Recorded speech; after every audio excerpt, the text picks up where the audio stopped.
안녕하세요. 저는 60대 주부입니다. 몇 년 전 막내딸을 먼저 보낸 죄 많은 어미죠. 딸 얼굴만 떠올려도 몸서리치는 슬픔과 함께 분노가 차오르는데요. 딸이 그냥 사고나 병으로 세상을 떠난 게 아니거든요. 끔찍한 흉계에 당해 억울하게 목숨을 잃었죠. 이 사건을 어디서부터 어떻게 풀어야 할지 모르겠는데, 그래도 제 딸 같은 피해자가 더는 나오지 않길 바라는 마음으로 이곳에 글을 남겨봅니다. 솔직한 말로다 저는 부모 복이 참 없는 편이었어요. 아버지는 농사꾼이었지만 농사 짓는 날보다 술을 퍼마시는 날이 더 많은 술꾼이었는데요. 멀쩡하던 양반이 술만 들어가면 그렇게 기모를 부수고 엄마를 때렸어요. 옆에서 말리던 저와 오빠도 같이 얻어맞기 일쑤였죠. 결국 엄마는 제가 12살이 될 무렵 집을 나가셨고요. 그렇게 영영 다시 만나지 못했습니다. 아주 먼 훗날 우연히 소식을 전해 들었는데 이제 이 세상 사람이 아니라 하더군요. 엄마가 원망스럽지 않다면 거짓말이겠지만 그렇다고 미워하지도 않아요. 엄마라고 생떼 같은 자식들을 버리고 싶었겠어요? 그때 엄마 나이가 고작 35이었는데 아버지가 얼마나 무섭고 끔찍했겠어요. 살기 위해선 도망치는 수밖에 없었겠죠. 어쨌든 그 뒤로 얼마 안 가 오빠도 집을 나가버렸고요. 저 혼자 성인이 될 때까지 아버지 뒤치다꺼리를 하면서 살았어요. 엄마가 집을 나간 뒤로 아버지는 더욱더 술에 쩔어 살았는데요. 집에 소주는 넘쳐나도 쌀은 한 톨도 없는 날이 부지기수였어요. 그나마 마을 사람들이 저를 가엾게 여겨 농사지은 감자나 고구마도 나눠주고 집에서 먹던 반찬도 나눠주고 했기 때문에 목숨을 연명할 수 있었네요. 그때를 떠올리기만 해도 너무 끔찍하고 구역질이 나요. 늘 배가 고팠고 비참했고요. 언제 아버지가 돌변해서 나를 때릴지 모른다는 생각에 공포에 질려 있었죠. 죽지 못해 사는 삶이었다고나 할까요? 맘 같아선 저도 엄마나 오빠처럼 집을 나가고 싶었지만 차마 실행에 옮기진 못했어요. 홀로 남겨질 아버지가 마음에 걸려서 그랬냐고요? 아니요. 그건 절대 아니에요. 저는 아버지를 아직도 증오해요. 저희 집을 망쳐버린 당사자니까요. 그저 어린 마음에 언젠가는 엄마가 돌아올 거라고 믿었던 것 같아요. 엄마가 나를 버릴 리가 없다고, 조금만 상황이 괜찮아지면 나를 데리러 올 거라고 그렇게 은연중에 기대하며 하루하루를 버텼어요. 하지만 엄마는 제가 성인이 될 때까지 끝내 집으로 돌아오지 않았고요. 그 사이에 아버지는 술병이 나서 돌아가시고 말았어요. 장례를 치를 돈도 없어 동네 어르신들이 십시일반 도움을 주셨네요. 집을 나간 오빠와도 근 8년 만에 연락이 닿았죠. 아버지는 이렇다 할 가족이 없는 천의 고아였기 때문에 상주를 설 남자가 오빠밖엔 없었거든요. 오랜만에 만난 오빠는 아버지의 죽음을 의연하게 받아들였어요. 저와 마찬가지로 조금도 슬퍼하지 않았죠. 오빠가 눈물을 보인 건 순전히 저 때문이었어요. 그동안 아버지랑 둘이 지내느라 힘들었지? 나까지 널 두고 그렇게 가버리면 안 됐는데. 미안하다 미애야. 됐어. 난 괜찮으니까 그런 말 하지 마. 애써 아무렇지 않은 척 대답했지만 저라고 오빠에 대한 원망이 왜 없었겠어요. 하지만 그쯤엔 저도 엄마가 다신 돌아오지 않을 거라는 잔인한 현실을 체감하고 있었어요. 이제 세상에 가족이라고는 오빠밖에 없는데 모진 말로 밀어내기란 너무 힘들었죠. 그래서 오빠가 내민 손을 붙잡고 같이 서울로 올라갔어요. 오빠는 그쯤에 서울에 자리를 잡고 자기 밥벌이까지 하고 있었는데요. 건설 현장에서 자재에 나르는 일이었는데 힘든 만큼 보수가 나쁘지 않았어요. 원래 쪽방에서 살던 오빠는 제가 오면서 방이 2개 딸린 하숙집으로 이사를 했고요. 그곳에서 저는 새 출발을 하게 됐죠. 괴물같이 군림하던 아버지가 없다는 것만으로도 살만했어요. 자식으로서 정말 그러면 안 되지만 자유와 해방감을 느끼기까지 했죠. 오빠는 그냥 집에서 쉬라고 했지만 저도 성인이었으니 어떻게든 제 밥벌이를 하고 싶었어요. 그래서 여기저기 일자리를 알아봤는데요. 가방끈도 짧고 변변한 기술도 없던 어린 계집애를 원하는 곳은 많지 않았어요. 결국 오빠 친구의 소개로 집 근처에 있는 봉제 공장에 취직을 했고요. 거기서 하루 종일 미싱을 돌리면서 돈을 벌게 됐죠. 남편을 만난 것도 그 공장에서였어요. 남편은 미싱 돌리는 어린 보조 직원들, 그 시절엔 속된 말로 시다라고 했는데요. 그 시다들을 관리하는 공장장이었어요. 사실 워낙 엄하고 까칠한 사람이라 다른 직원들은 다 그 사람을 싫어했는데요. 저만 그걸 까맣게 몰랐어요. 그도 그럴 게 그 사람이 저한텐 너무 잘해줬거든요. 근무 시간표도 제 일정에 맞게 짜줬고요. 어쩌다 일이 생겨 쉬고 싶다고 하면 군말 없이 쉬게 해줬어요. 또 때때로 거래처 사람들한테 받은 거라면서 빵이나 주스 같은 간식을 나눠주기도 했고요. 나중에 알고 보니 저한테 반해서 그렇게 잘해준 거였지 뭐예요. 소심했던 그 사람은 자그마치 3년이라는 시간이 흐른 뒤에야 제게 고백했어요. 꽤나 나이차가 나서 망설인 것도 있고요. 저희 오빠가 인상이 꽤 험악하게 생겼거든요. 가끔 저를 마중하러 왔는데 그걸 보고 괜히 쫄아서 쉽게 다가오지 못했다고 하더라고요. 어쨌든 그 사람의 마음을 전혀 몰랐던 저는 갑작스러운 고백에 얼마나 놀랐는지 몰라요. 하지만 제게 그렇게 잘해줬던 남자가 태어나 처음이었기 때문일까요? 저도 자연스럽게 그 사람에게 호감이 생겼고요. 반년이라는 짧은 열애 끝에 식을 올리게 됐죠. 데이트도 3번인가 4번인가 하고 결정한 결혼이었네요. 요즘 친구들이라면 깜짝 놀랄 일이지만 그땐 그렇게 몇 번 안 만나고 부부가 되는 게 흔한 일이었으니까요. 결혼 생활은 행복했어요. 공장장이었던 남편은 나름 경제적으로 여유가 있는 편이었고요. 오랫동안 짝사랑했던 제게도 참 잘해줬어요. 슬아의 자식은 셋을 뒀는데요. 차례대로 딸, 아들, 딸이었죠. 깨물어 안 아픈 손가락이 어디 있겠느냐마는 저희 부부에게 유독 아픈 손가락은 막내딸이었어요. 어릴 때 소아마비 비슷한 병을 앓는 바람에 한쪽 다리를 못 쓰게 됐거든요. 생명엔 지장이 없었지만 걸을 때마다 한쪽 다리를 쩔룩이는 그 애를 볼 때면 가슴이 천갈래 만갈래로 찢어지는 것 같았죠. 하지만 딸애는 그런 신체적인 약점에도 불구하고 참 잘 자라줬어요.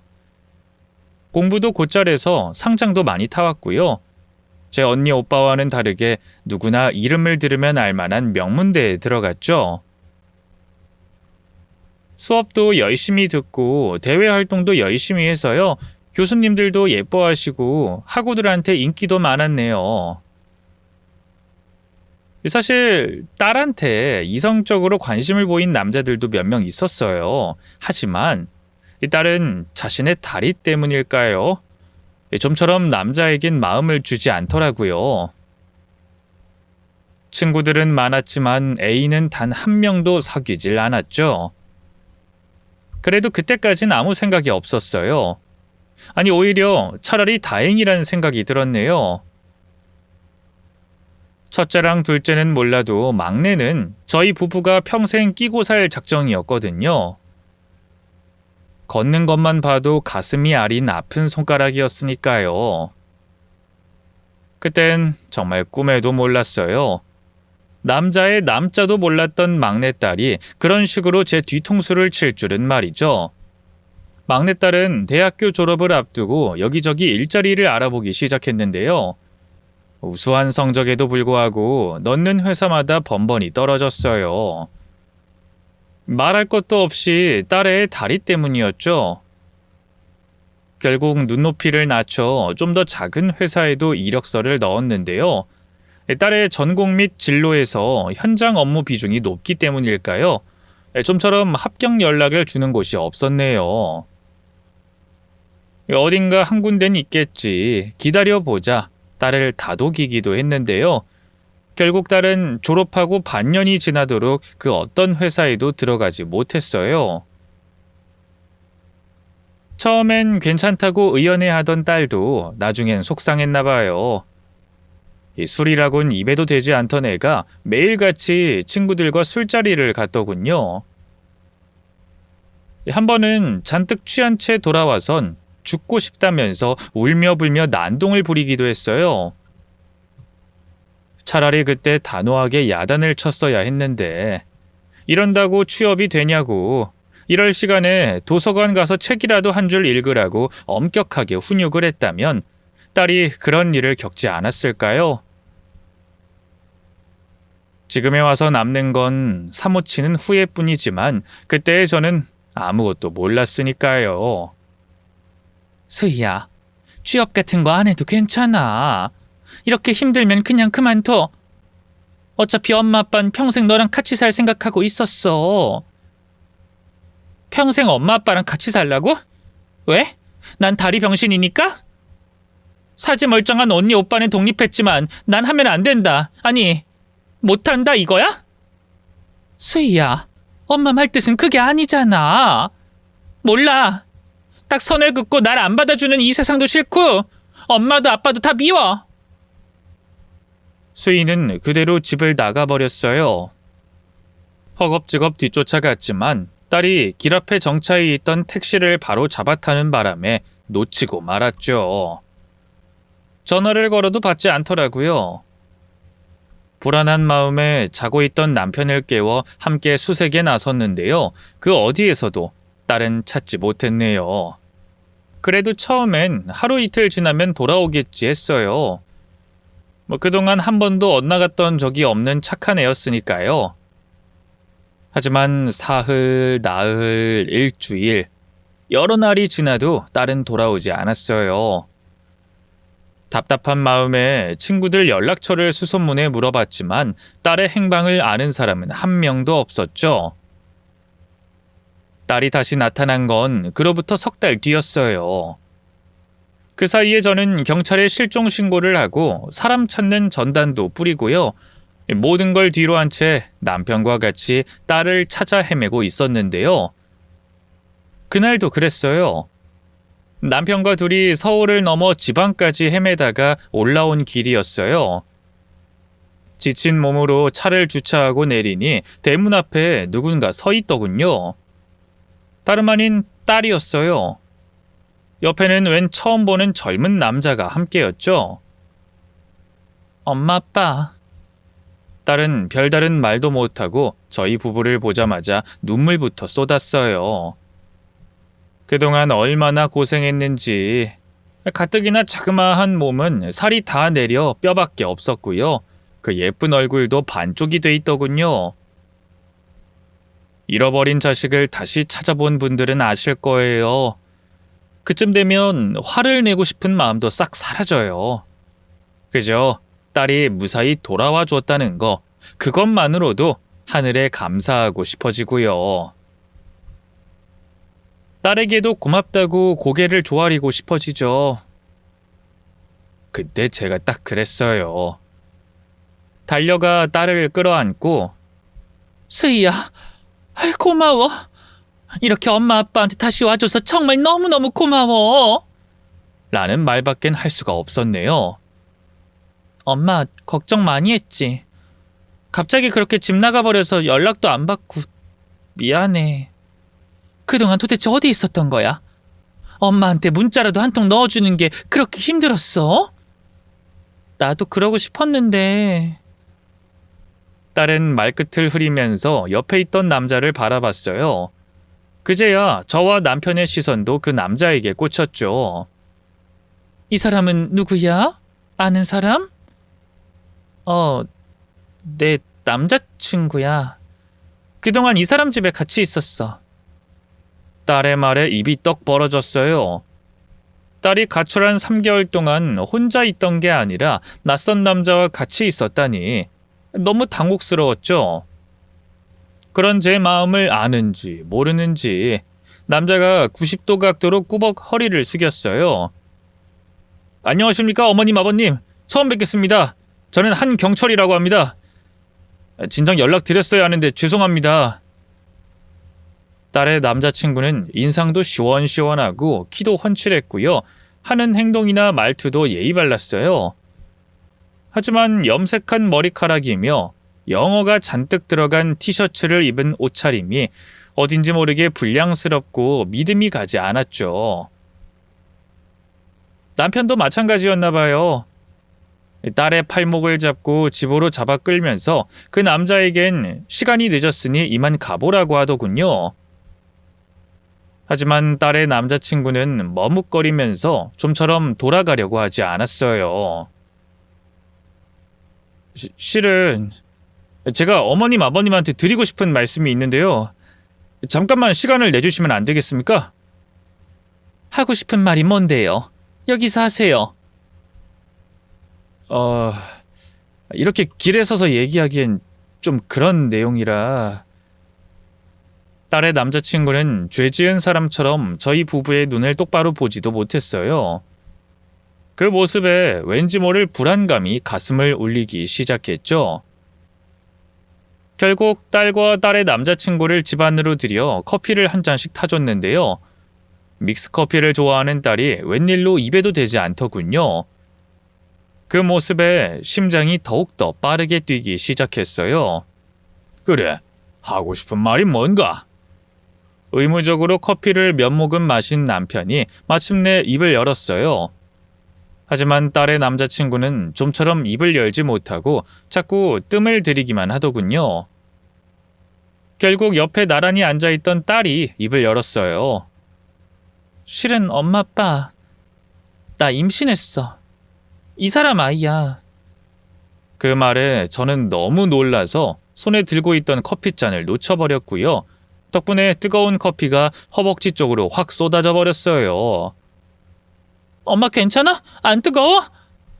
놀란 딸이 수건을 찬물에 적셔 식혀주는 등 호들갑을 떨었지만 아무것도 눈에 들어오지 않았고요. 어떤 말도 귀에 들어오지 않았죠. 간신히 정신을 차린 다음 제 허벅지를 닦아주는 딸의 팔을 붙잡고 물었네요. 방금 그게 무슨 말이야? 네가 임신을 했다고? 거짓말이지? 그치? 거짓말 아니야 엄마. 엊그제 병원 가서 확인까지 하고 왔어. 이제 4주 됐대. 어느새 딸의 커다란 눈에서 닭똥 같은 눈물이 뚝뚝 떨어지기 시작했어요. 미안해 엄마. 정말 미안해. 나도 설마 이렇게 될 줄은 몰랐어. 너 지금 그걸 말이라고 해? 네가 어떻게 엄마한테 이럴 수가 있어? 엄마가 너를 어떻게 키웠는데? 늘 착실하고 얌전했던 막내딸이 혼전 임신을 할 줄 누가 상상이나 했겠어요? 치밀어 오르는 배신감에 딸의 어깨며 등을 닥치는 대로 때렸어요. 그러자 옆에서 어쩔 줄 몰라 하던 딸의 남자친구가 그 사이로 끼어들더군요. 어머님, 진정하세요. 수희는 아무 잘못도 없어요. 이게 다 저 때문입니다. 제가 좀 더 조심했어야 하는데 제가 책임지고 수희랑 뱃속의 애기 잘 보살피겠습니다. 그러니까 부디 저희 사이를 허락해 주십시오. 그 말을 듣는데 정말 기가 막히고 코가 막히더군요. 금이야 오기야 귀하게 기른 딸애를 생면부지 남자한테 갑작스럽게 빼앗기게 되는 날이 올 줄은 정말 꿈에도 몰랐거든요. 저는 그 자리에서 다리에 힘이 풀려 털썩 주저앉고 말았고요. 그나마 저보다 이성이 좀 더 남아있던 남편이 딸의 남자친구에게 자초지종을 물어봤어요. 알고 보니 두 사람은 딸이 가출하기 전부터 알고 지내던 사이였더라고요. 남자는 딸이 자주 가던 라이브 카페 밴드팀 기타 연주자였는데요. 딸이 가출한 걸 알고 자기 집에서 지내라고 했다더군요. 딸은 친구들에게 가면 바로 저한테 걸릴 것 같으니까 그 남자의 제안을 수락했고요. 그렇게 작은 원룸에서 둘이 함께 지내다 그 사달이 났던 거예요. 충격에 빠져 어쩔 줄 몰라 하는 저희 부부를 향해 딸이 다시 입을 열었어요. 엄마, 아빠, 정말 미안해. 근데 나 그동안 너무 힘들었어. 죽어라 노력해도 취업은 안 되고 엄마 아빠는 내가 장애가 있으니까 평생 책임지고 살겠다는 마음을 갖고 있는 것 같아서 미안하기도 하고 화가 나기도 하고 그냥 죽고 싶은 심정이었어. 근데 이 사람 만나서 나 지금 정말 행복해. 뱃속의 아기도 빨리 만나고 싶고. 부탁이야. 제발 우리 사이 허락해줘. 딸이 그렇게까지 말하는데 뭐라고도 할 말이 없더라고요. 하긴 애초에 이건 저희 부부가 양보할 수밖에 없는 싸움이었어요.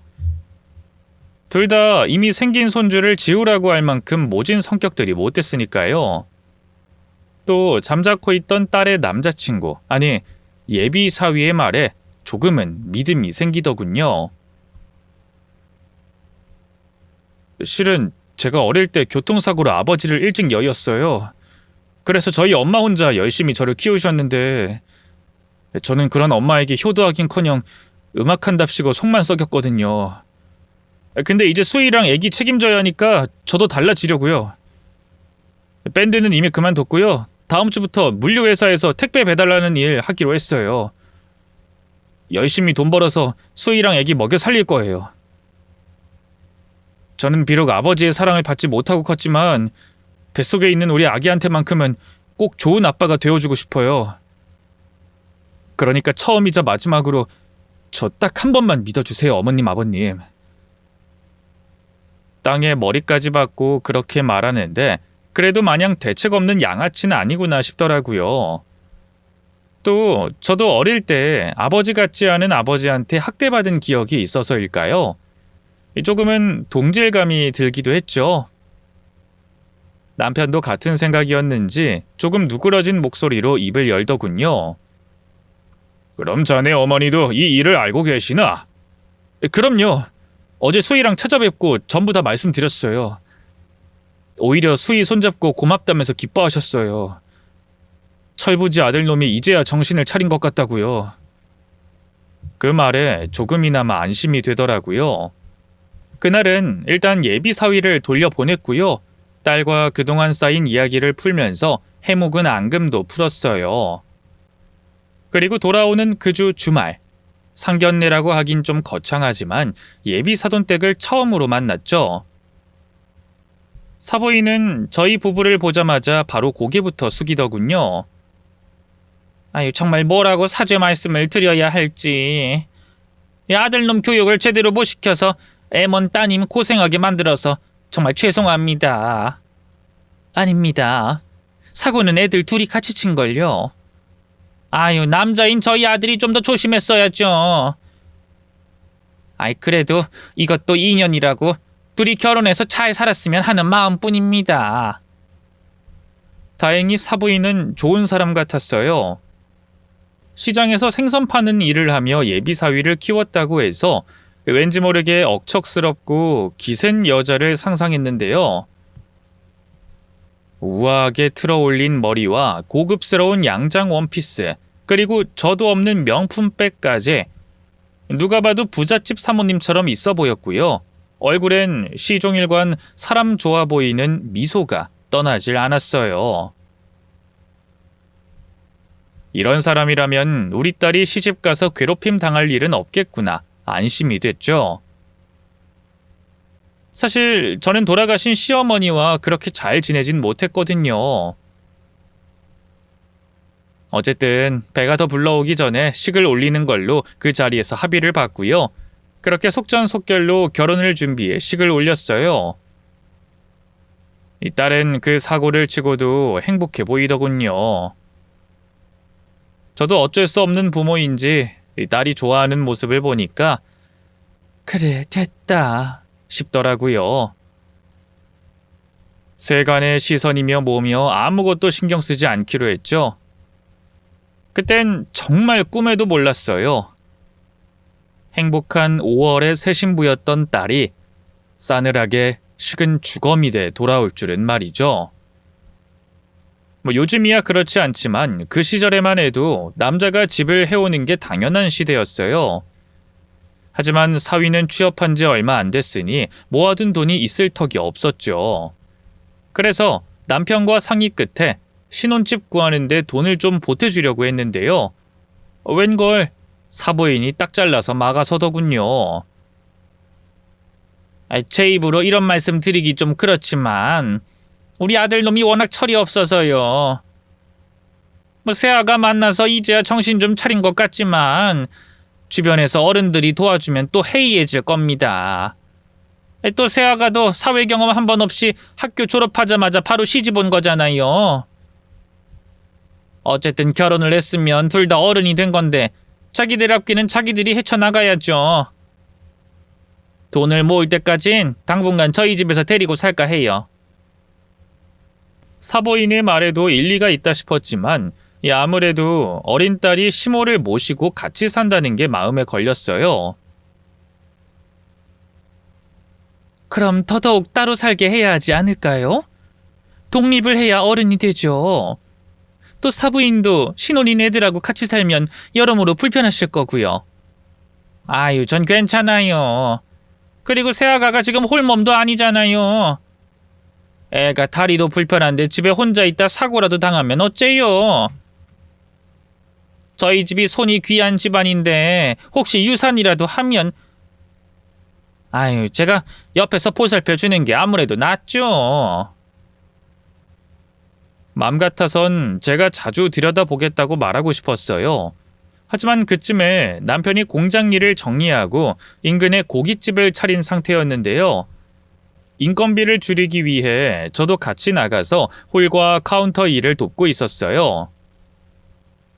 휴일은 끼케야 한 달에 한 번뿐이었기 때문에 아무래도 딸을 살피기가 힘들었죠. 결국 저는 어쩔 수 없이 딸과 사부인의 합가를 허락할 수밖에 없었네요. 그래도 딸은 제 시어머니와 썩 사이가 나쁘진 않았나 봐요. 시어머니니까 아무래도 좀 어렵긴 한데 그래도 나한테 얼마나 잘해주시는데 한 집에 살아도 잘 지낼 수 있을 거야. 걱정하지 마, 엄마. 하면서 오히려 저를 달래주더군요. 그래, 우리 수희라면 잘할 거야. 엄마는 걱정 안 해. 응. 엄마, 요즘 가게 일 때문에 바쁘지? 내가 안정기에 접어들면 자주 놀러 올게. 우리 튼튼히 낳고도 자주 오고. 딸은 자주 들리겠다는 말을 남긴 채 그렇게 사돈댁으로 들어갔어요. 하지만 약속과 달리 좀처럼 딸의 얼굴을 볼 수가 없었는데요. 이 딸이 아무래도 선천적으로 다리가 불편하기도 하고 몸이 무겁다 보니 좀처럼 움직이기가 쉽지 않았나 봐요. 가게 쉬는 날에 제가 가겠다고 해도 오지 말라고 하더군요. 됐어, 엄마. 하루 쉬는 날인데 뭐하러 힘들게 여기까지 와. 그러지 말고 아빠랑 집에서 푹 쉬어. 아유, 그치만 너 못 본 지도 벌써 석 달이 넘었는데 이러다 우리 딸 얼굴 까먹을까 봐 그래. 곧 추석이잖아. 그때 그이랑 같이 갈게. 하지만 추석 연휴 때도 딸은 끝내 오지 못했어요.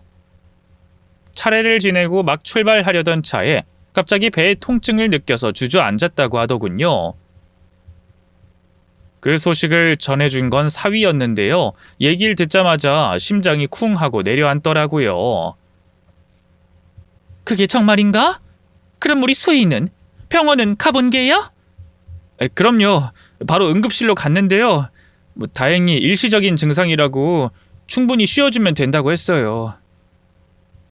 그치만 장인어른 장모님 뵈러 가는 건 아무래도 힘들 것 같은데 어떡하죠?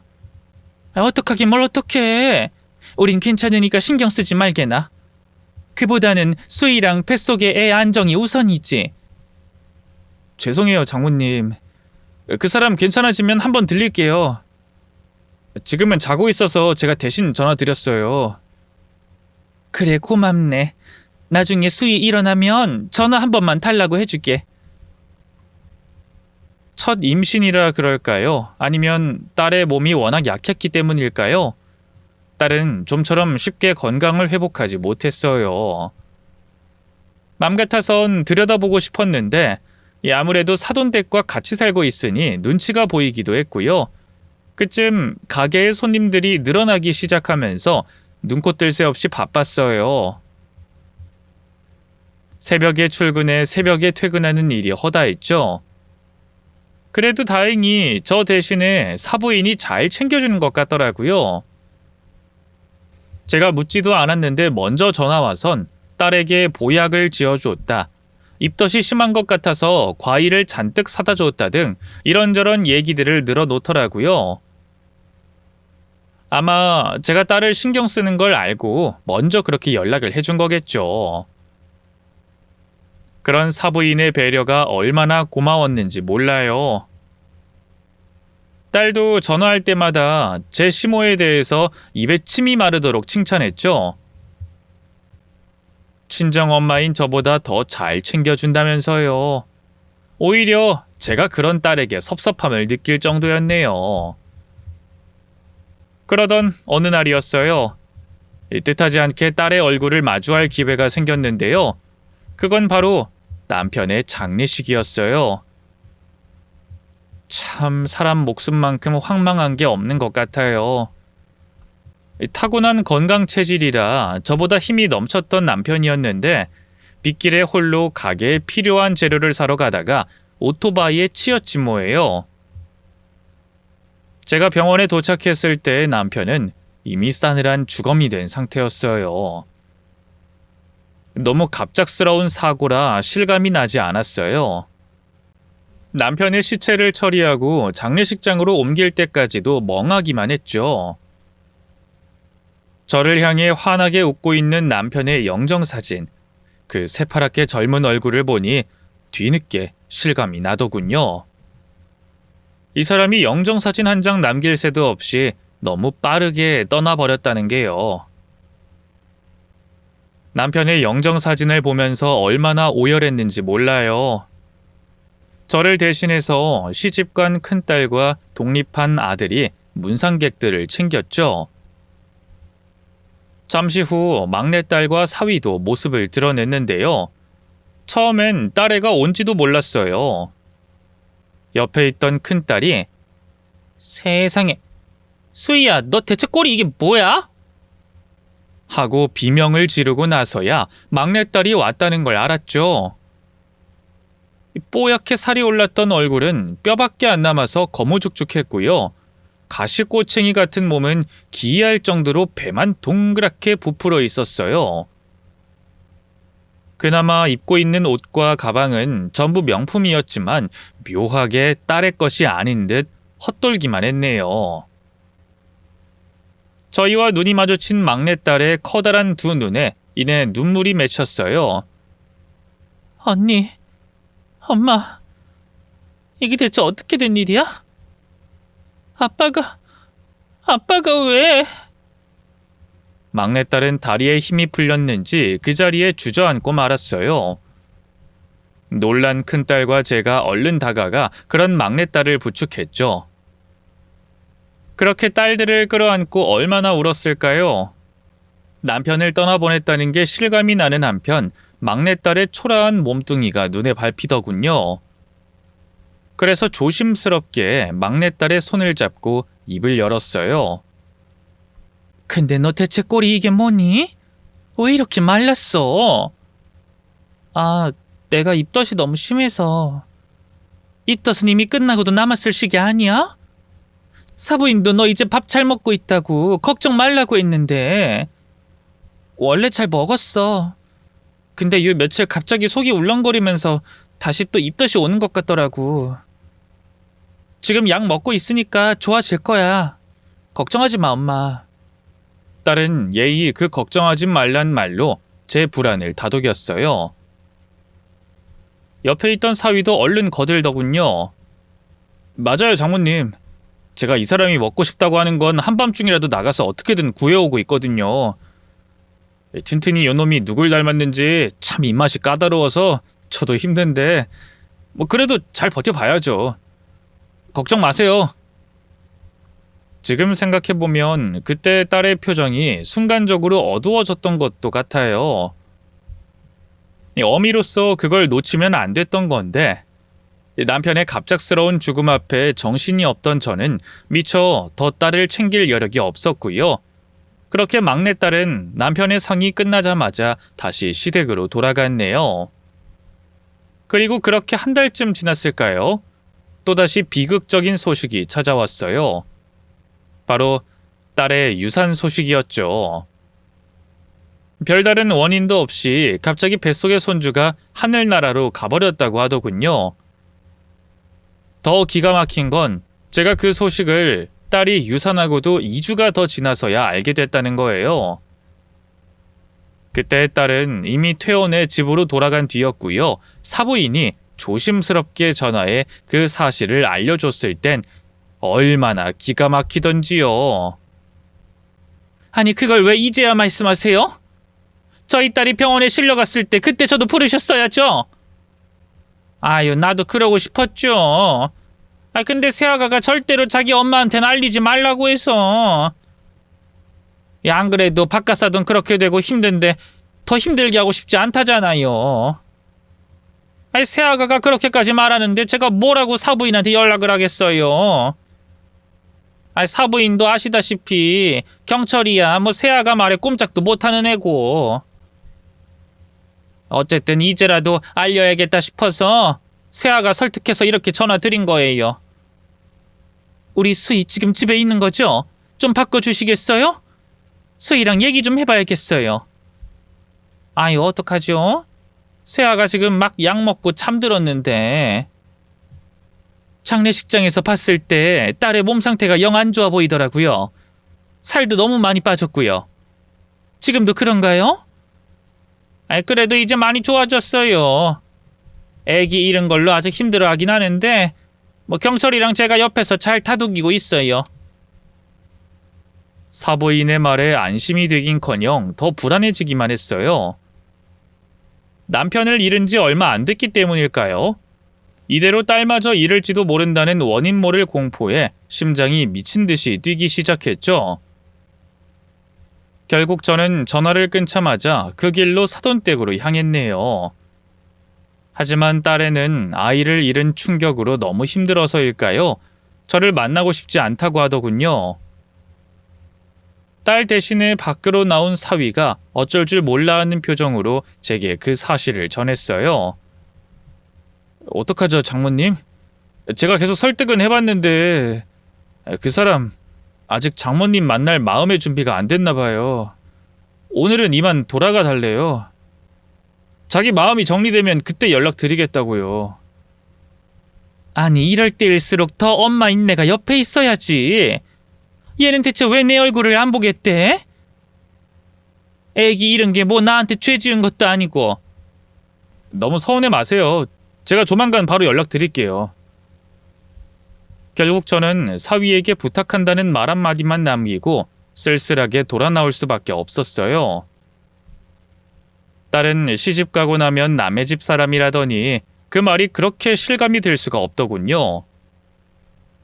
한편으로는 또 딸이 유산 때문에 얼마나 마음을 다쳤으면 그럴까 싶어 가슴이 무너지는 심정이었네요.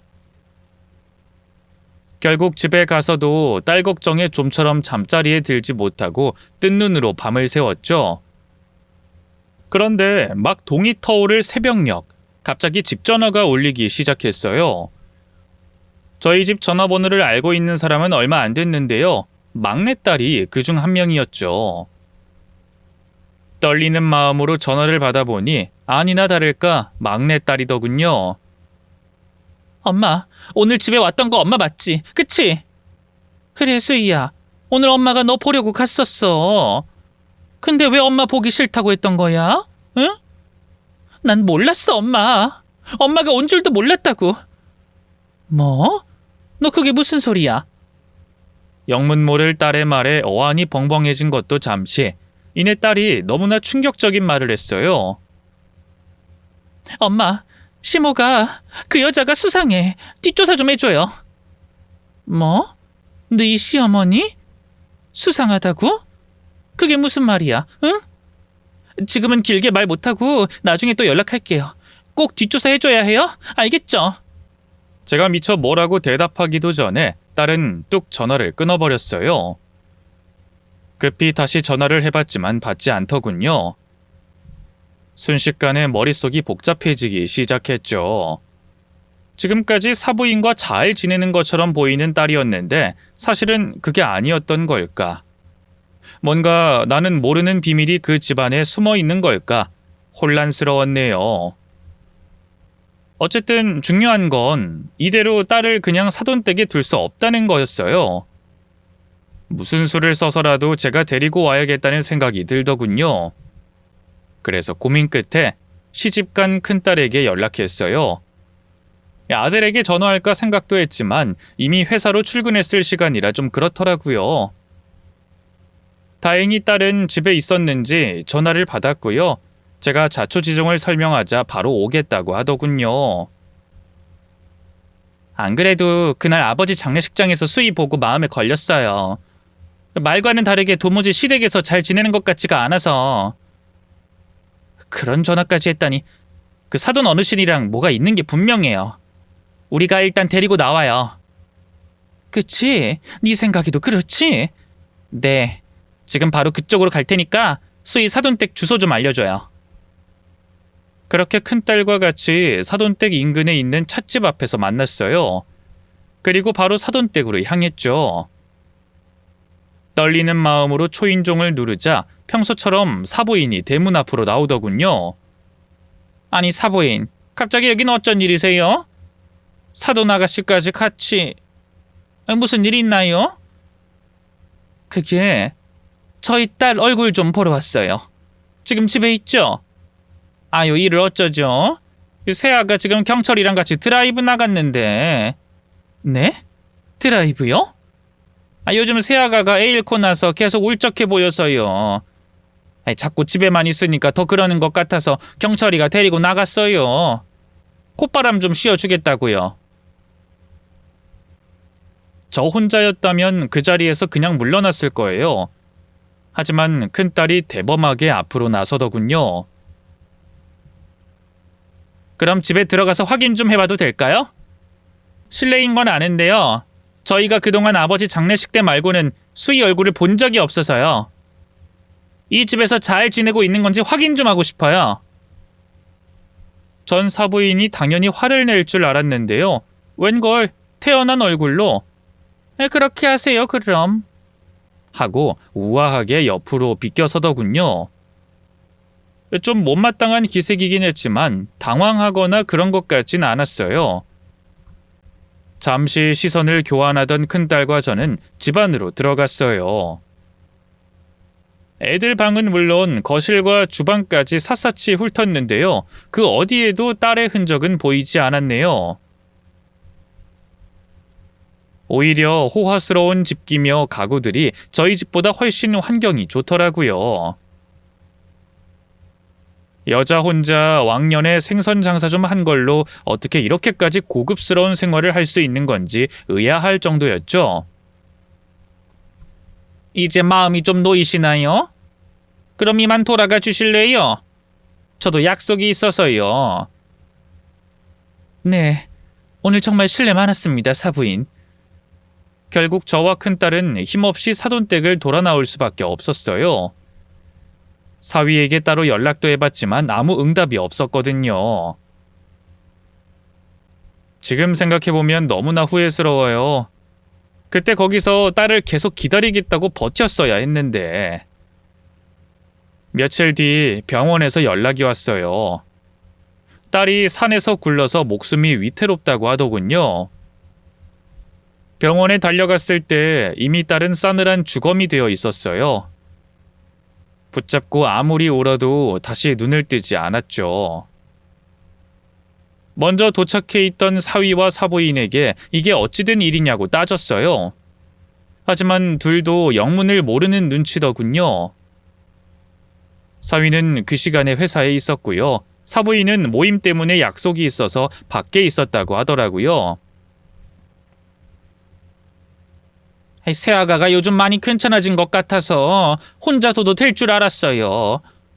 설마 이렇게 혼자 산에 갔다가 사고를 당할 줄은. 제 딸은 산을 그렇게 좋아하지도 않아요. 근데 대체 그 애가 왜... 혹시 전날 무슨 일이 있었던 거 아닌가요? 한서방이랑 다퉜다든지. 아유, 경철이랑 둘이 죽고 못 살아는 걸요. 오늘 아침에도 웃는 얼굴로 경철이를 배웅했어요. 저한테도 잘 다녀오라고 했고요. 아마 속이 답답하니까 혼자 산에 올라가서 경치라도 보고 오려고 했던 것 같은데. 사위와 사부인의 증언을 토대로 병원과 경찰에선 사고사로 결론을 내렸어요. 발을 헛디뎌 구르다 돌에 머리를 부딪힌 것 같다고 하더군요. 남편과 손주에 이어 딸까지 그렇게 허망하게 보내고 나니 미칠 것 같더라고요. 무슨 정신으로 딸의 장례를 치렀는지도 모르겠어요. 당장이라도 그 뒤를 따라가고 싶은 마음뿐이었죠. 그래서 딸을 보내고 집에 돌아오자마자 부엌에 있던 쥐약을 찾았어요. 정말 어리석은 생각이지만 그땐 그게 제일 좋은 방법이라고 생각했네요. 근데 막상 죽으려고 하니 겁이 덜컥 나더라고요. 신변 정리가 필요하다는 생각도 들었고요. 그래서 그날은 집을 깨끗하게 청소하고 유서를 쓰는 걸로 하루를 보냈는데요. 그러다 새벽녘에 깜빡 잠이 들었는데 웬걸 꿈에 딸이 나오더군요. 꿈인 걸 알면서도 한달음에 달려가 딸을 품에 안았어요. 딸은 뭐가 그리 서러운지 제 품에 안겨 엉엉 울더군요. 엄마, 나 너무 억울해. 제발 우리 시모 뒷조사 좀 해줘. 그게 무슨 말이야, 수희야. 뭐가 그렇게 억울해? 사부인이 너한테 대체 무슨 짓을 한 거니? 응? 제 말에 딸이 무어라 입을 열려고 했어요. 하지만 그 순간 꿈에서 확 깨버렸고요. 눈을 떴을 땐 텅 빈 천장만 보일 뿐이었죠. 뒤늦게 정신이 번쩍 들더라고요. 딸을 따라갈 땐 가더라도 먼저 그 억울한 원한부터 풀어줘야겠다는 생각이 들더군요. 어떡할까 고민하다 일단 큰딸에게 전화를 했어요.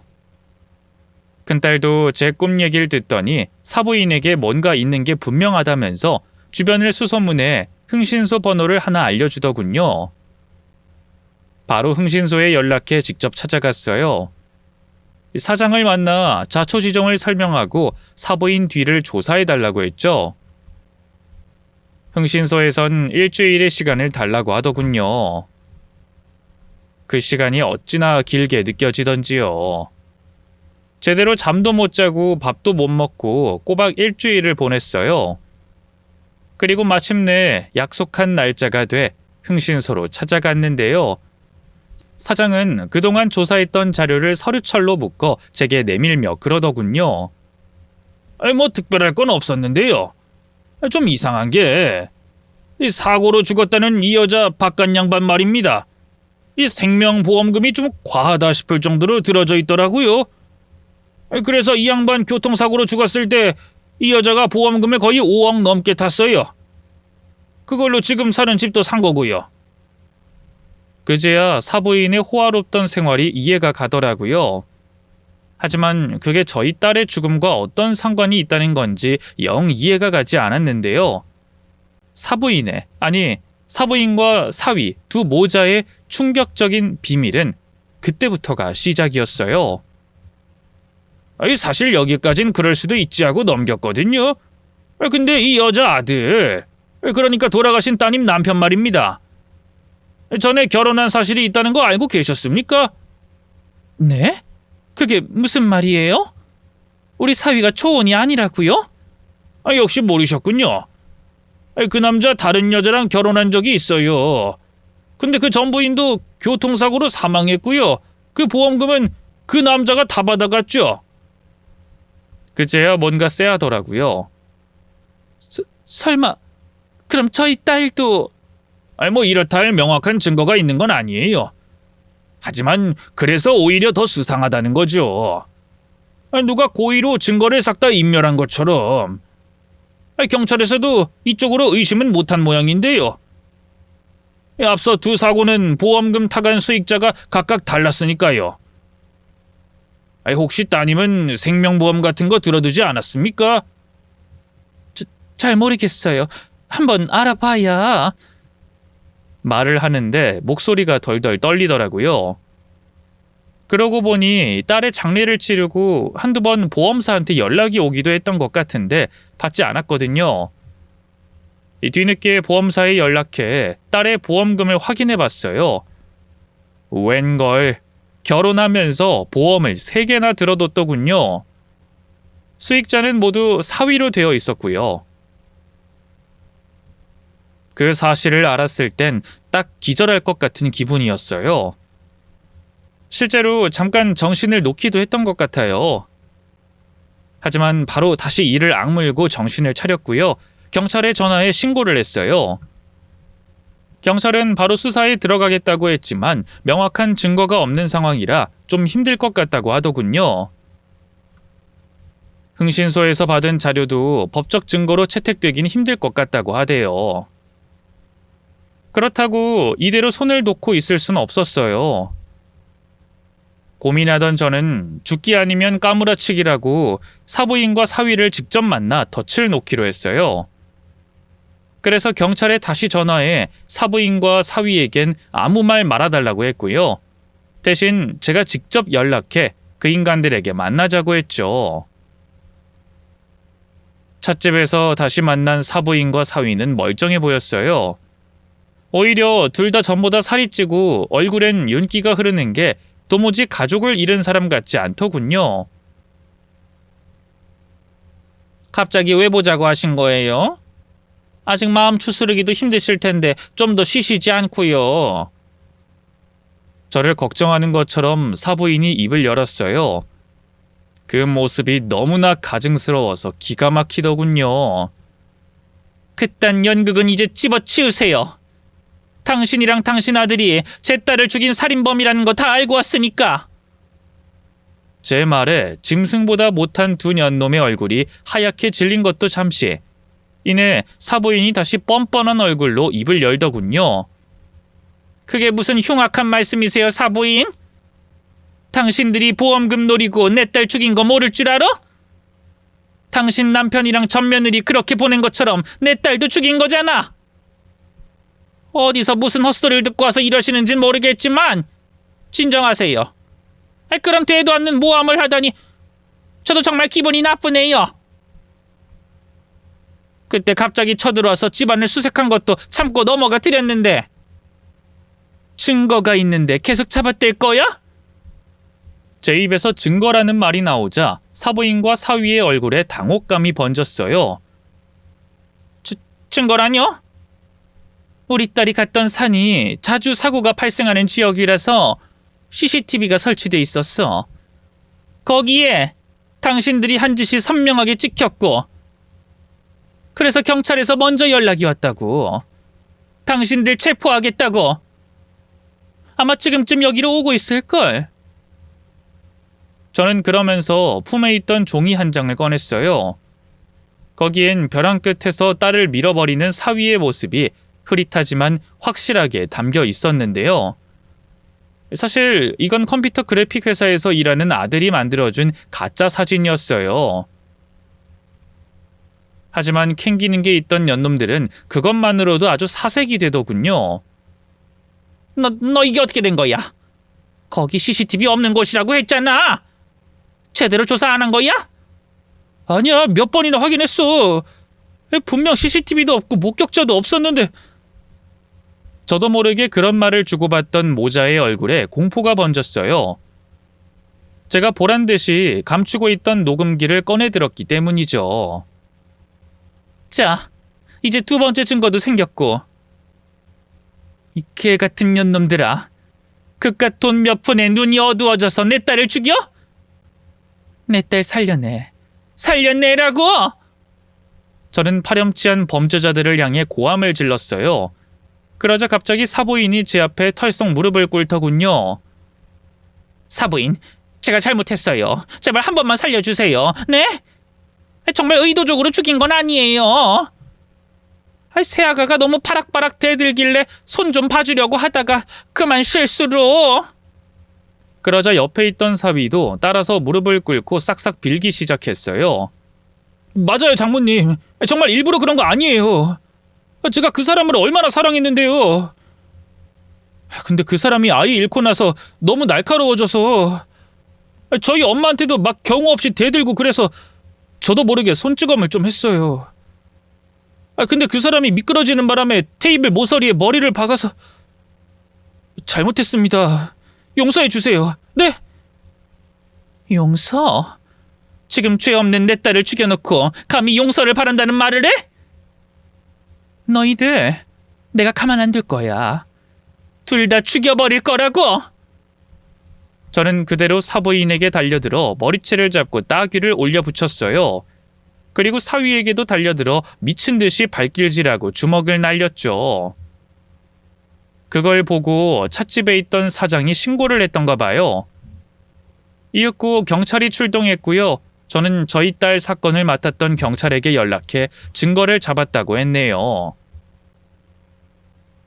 실은 증거가 하나도 없었다는 걸 알자 두 년놈의 두 눈이 휘둥그레지던데 어찌나 꼴 좋던지요.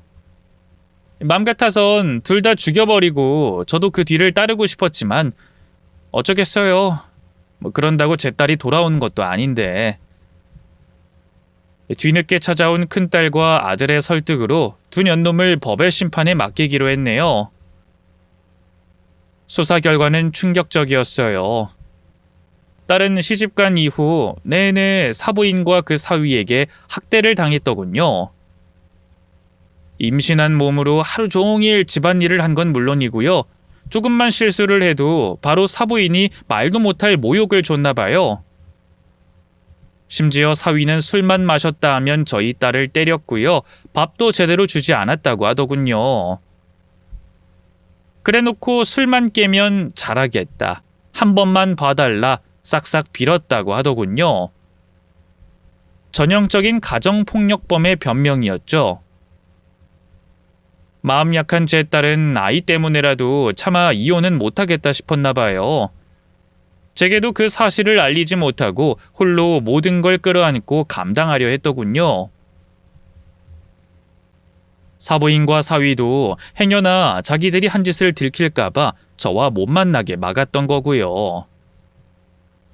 장례식장에 나타난 딸의 꼴이 왜 그랬는지도 뒤늦게 이해가 갔어요. 그래도 친부가 죽었다는데 장례식장에 안 보낼 수는 없는 노릇이잖아요. 그러니까 사부인은 할 수 없이 딸을 장례식장에 보낸 거였고요. 행여나 의심을 살까봐 부랴부랴 자기가 갖고 있던 명품 옷과 가방으로 치장에 보낸 거였어요. 하지만 애초에 딸의 것이 아니었으니 그렇게 헛돌게 느껴졌던 거예요. 그래도 두 년놈들이 애초에 작정하고 보험금을 노린 채 딸에게 접근한 건 아니더군요. 사위가 딸에 대한 콩깍지가 벗겨지고 도박에 푹 빠져 빚을 지기 시작하면서 두 모자가 또다시 음험한 흉계를 생각해낸 거였어요. 꼬리가 길면 밟힌다고 여기서 또 보험금을 노린 살인을 저지르면 위험하다는 걸 둘 다 머리로는 알고 있던 모양인데요. 하지만 원래 한번 악의 구렁텅이에 발을 들이고 나면 벗어나기 힘든 법이죠. 이미 쉽게 돈 버는 법을 알았는데 일을 해서 정당하게 돈을 벌고 싶겠어요? 지리한 재판 끝에 두 년놈에겐 수십 년에 달하는 실형이 선고됐어요. 딸을 죽인 것뿐 아니라 전에 저지른 2건의 여죄가 더해져서 그렇게 무거운 형이 내려진 거였죠. 맘 같아선 사형이 내려지길 바랬지만 우리나라에서 사형 선고가 내려지기란 참 쉽지 않은 일이더군요. 어쨌든 2년놈은 현재 옥살이 중이고요. 그 M이란 년은 이미 몇 년 전에 병에 걸려 죽었어요. 듣기로는 위암이었다고 하는데 제대로 된 치료도 못 받고 꽤나 고통스럽게 죽었다고 하더군요. 아들놈은 아마 늙어 죽을 때가 돼서야 그곳을 나올 수 있겠죠. 현재 저는 딸의 죽음을 가슴에 묻고 잘 살고 있어요. 한동안 너무 힘들었지만 그래도 큰딸과 아들이 있어서 버틸 수 있었답니다. 지금은 때때로 손주의 재롱을 보면서 웃는 날도 있어요. 역시 시간이 약이긴 한가 봐요. 오랜만에 막내딸 얘기를 했더니 너무 그립네요. 내일은 막내딸이 좋아했던 꽃을 사들고 만나러 가야겠어요. 긴 얘기 들어주셔서 고맙습니다. 모두 건강하세요.